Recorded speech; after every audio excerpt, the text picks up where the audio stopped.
ഷാർജയിൽ മരിച്ച വിഭജികയുടെയും കുഞ്ഞിന്റെയും മരണത്തിൽ കൊലപാതക സംശയം ഉന്നയിക്കുകയാണ് കുടുംബം. ഇക്കാര്യത്തിൽ അന്വേഷണം വേണമെന്നാണ് ഹൈക്കോടതിയിൽ നൽകിയ ഹർജിയിലെ ആവശ്യം.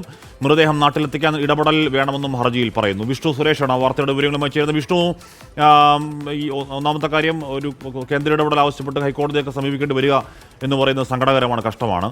രണ്ടാമത്, എന്തുകൊണ്ടാണ് ഇവർ ഇതിൽ കൊലപാതകം സാധ്യതയുണ്ട് എന്ന് സംശയിക്കുന്നത്? വിഷ്ണു. ഹാഷ്മി, രണ്ട് ആവശ്യങ്ങളാണ് ഈ ഹർജിയിൽ പ്രധാനമായും ഉന്നയിച്ചിട്ടുള്ളത്. അതിലൊന്ന്, ഈ മൃതദേഹങ്ങൾ രണ്ടും നാട്ടിലേക്ക് എത്തിക്കുന്നതിന് വേണ്ടി വിദേശ മന്ത്രാലയത്തിന്റെ ഇടപെടൽ വേണമെന്ന് പറയുന്നുണ്ട്. ആ വിഷയം ഇതുവരെ പരിഹരിച്ചിട്ടില്ല. ഇപ്പോഴും അനിശ്ചിതത്വം തുടരുകയാണെന്ന് ഹർജിയിൽ വ്യക്തമാക്കുന്നു. മറ്റൊന്ന്, വിഭജികയുടെയും മകളുടെയും ഈ മരണം, അതിൽ ദുരൂഹതയുണ്ട്, അത് കൊലപാതകമാണെന്ന് തങ്ങൾ സംശയിക്കുന്നു എന്നാണ് കുടുംബത്തിന്റെ ആക്ഷേപം. നേരത്തെ തന്നെ അവർ അത്തരത്തിലുള്ള സംശയങ്ങളൊക്കെ പ്രകടിപ്പിച്ചിരുന്നു. പ്രത്യേകിച്ച് മുറിയിൽ പൂട്ടിയിടുന്ന സാഹചര്യങ്ങളും അതിക്രൂര പീഡനവും ഒക്കെ വിഭജിക നേരിട്ടുണ്ട്. അതുകൊണ്ട് വിഭജികയെ ഒഴിവാക്കാൻ വേണ്ടി നിതീഷ് ചെയ്തതാണോ എന്നൊരു സംശയം അവർക്കുണ്ട്. അതുകൊണ്ടാണ് ഹൈക്കോടതി ഈ വിഷയത്തിൽ ഇടപെട്ട് ഒരു കൃത്യമായ അന്വേഷണത്തിന് ഉത്തരവിടണമെന്ന് ഈ ഹർജിയിൽ പറയുന്നത്. ഹർജി ഒരുപക്ഷെ ഉച്ചയ്ക്ക് ശേഷം പരിഗണിക്കുമെന്നാണ് നമ്മൾ മനസ്സിലാകുന്നത്.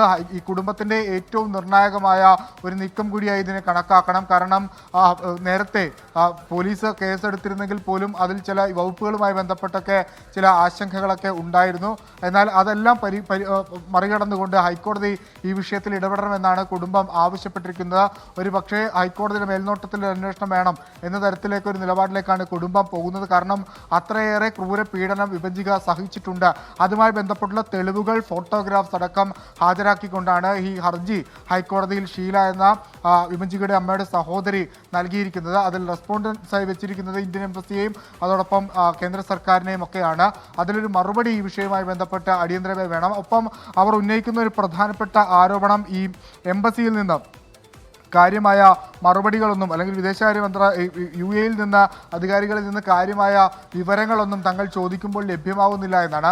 ആ ഒരു പശ്ചാത്തലത്തിൽ കൂടിയാണ് വിദേശകാര്യ മന്ത്രാലയത്തിന്റെ ഇടപെടൽ നിലവിൽ ഹൈക്കോടതിയിൽ അവർ ആവശ്യപ്പെട്ടിരിക്കുന്നത്. ഹർജി ഉച്ചയ്ക്ക് ശേഷം പരിഗണിക്കാനാണ് സാധ്യത. ഹാഷ്മി.